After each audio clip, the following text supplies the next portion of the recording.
ಪ್ರೇಕ್ಷಕ ಹಾಗೂ ಸಿನಿಮಾ ಮಾಡುವವರ ನಡುವೆ ಸಿನಿ ಹಬ್ಬಗಳು ಸೇತುವೆಯಂತೆ ಕೆಲಸ ಮಾಡ್ತವೆ ಎಂದು ಚಲನಚಿತ್ರ ನಿರ್ದೇಶಕ ಮನ್ಸೂರೆ ಹೇಳಿದರು. ಮನುಜ ಮತ್ತವ ಸಿನಿಯಾನ ಬಳಗವು ಶಿವಮೊಗ್ಗ ಪ್ರೆಸ್ ಟ್ರಸ್ಟ್ ಸಹಯೋಗದಲ್ಲಿ ಪತ್ರಿಕಾ ಭವನದಲ್ಲಿ ಆಯೋಜಿಸಿದ್ದ ಶಿವಮೊಗ್ಗ ಸಿನಿ ಹಬ್ಬ ಕಾರ್ಯಕ್ರಮ ಉದ್ಘಾಟಿಸಿದ ಅವರು, ಈ ರೀತಿಯ ಸಿನಿಮಾ ಆಂದೋಲನಗಳು ಹೆಚ್ಚು ನಡೆಯಲಿ ಎಂದರು.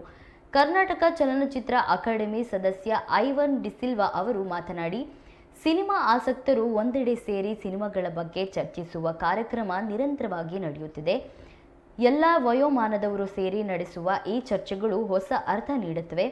ಪ್ರಪಗಂಡ ಸಿನಿಮಾಗಳು ಬರುತ್ತಿರುವ ಇಂದಿನ ದಿನಗಳಲ್ಲಿ ಚರ್ಚೆಗಳು ಅಗತ್ಯ ಎಂದರು.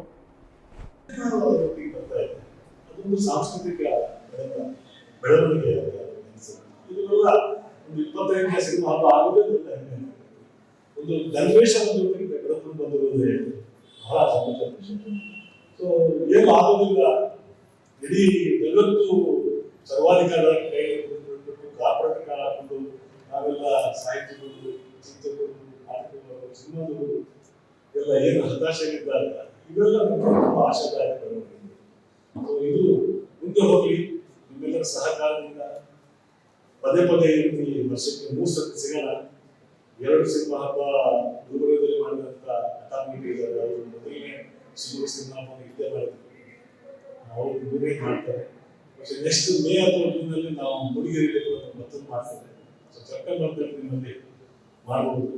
ನಮ್ಮಲ್ಲಿ ಎಲ್ಲ ಪ್ರೋಗ್ರಾಮ್ಗಳು 6 ತಿಂಗಳ ಮುಂಚೆ ಫಿಕ್ಸ್ ಆಗೋದ್ರಿಂದ ವಾಸು ನೆಕ್ಸ್ಟ್ ಜನವರಿಗೆ ಯಾರಿಗಾಗ್ತದೆ ಮಾಡೋದಾದ್ರೆ ಹೌದಾ? ಅವ್ರು ಹೇಳ್ತಾರೆ ಹೌದಾ? ಶಿವಮೊಗ್ಗ ಬಿಡಲ್ಲ.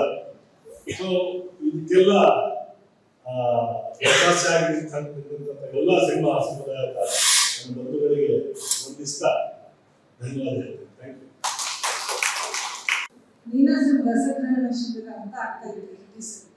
10 ದಿನ ಶಿಬಿರ ಮಾಡ್ತಾ ಇದ್ದೆ ಸಿನಿಮಾ ಇಂಟರ್ನ್ಯಾಷನಲ್ ಸಿನಿಮಾ. ನಾನು ಆಕ್ಚುಲಿ ಪಾಪ್ಯುಲರ್ ಸಿನಿಮಾ ನೋಡಿದ್ದೆ ಹೈಸ್ಕೂಲ್ ನಂತರ. ಅದಕ್ಕಿಂತ ಮುಂಚೆ ಒಂದೇ ಒಂದು ಜನಪ್ರಿಯ ಸಿನಿಮಾ ನೋಡಿದ್ದೆ.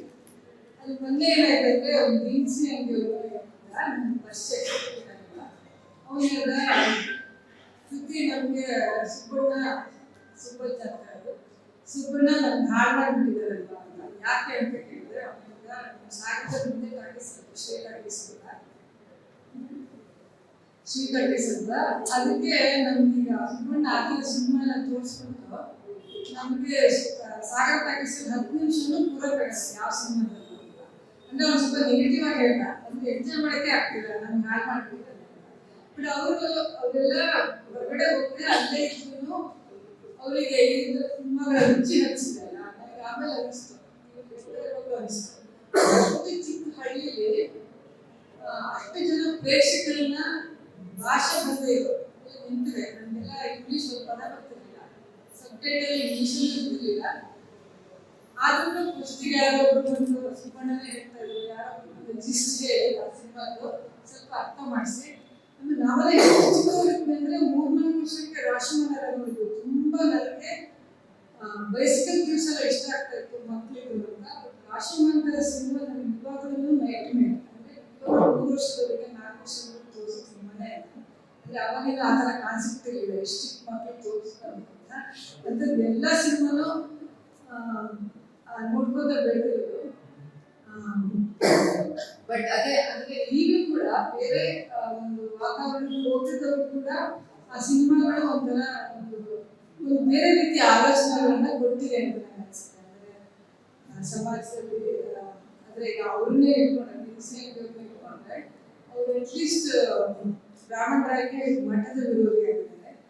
ಬಟ್ ಮುಸ್ಲಿಮ್ನ ಒಬ್ಬಳ ಇಲ್ಲ. ಸೊ ಆಗ ಕಲೆಯ ಮಿಂಚಿನೂ ಗೊತ್ತಾಗುತ್ತೆ ಈ ಸಮಯದಲ್ಲಿ. ಸೊ ಅದನ್ನ ಹೇಳ್ತಾ ನನಗೆ ಜಾಸ್ತಿ ಮಾತಾಡಕ್ಕೆ ಇಂಟ್ರೆಸ್ಟ್ ಇಲ್ಲ. ಇದೊಂದು ಪುಸ್ತಕ ಇಂಟ್ರೊಡ್ಯೂಸ್ ಮಾಡೋಣ ಅಂತ ಸುಮ್ಮನೆ ಇದು ವೇಸ್ ಆಫ್ ಸೀಯಿಂಗ್ ಅಂತ. ಇದು 70ರಲ್ಲಿ ಜಾನ್ ಬರ್ಜರ್ ಅಂತ ಇವರು 70ರ ದಶಕದಲ್ಲಿ BBC ಸೀರಿಯಲ್ ಮಾಡಿದ್ರು, ನೋಡುವ ಬಗೆಗಳು ಅಂತ ಹೇಳ್ಬೋದು ಅನ್ಸುತ್ತೆ. ಸೊ ಅದಾದ್ಮೇಲೆ ಇದು ಹೊರಗೆ ಬಂತು.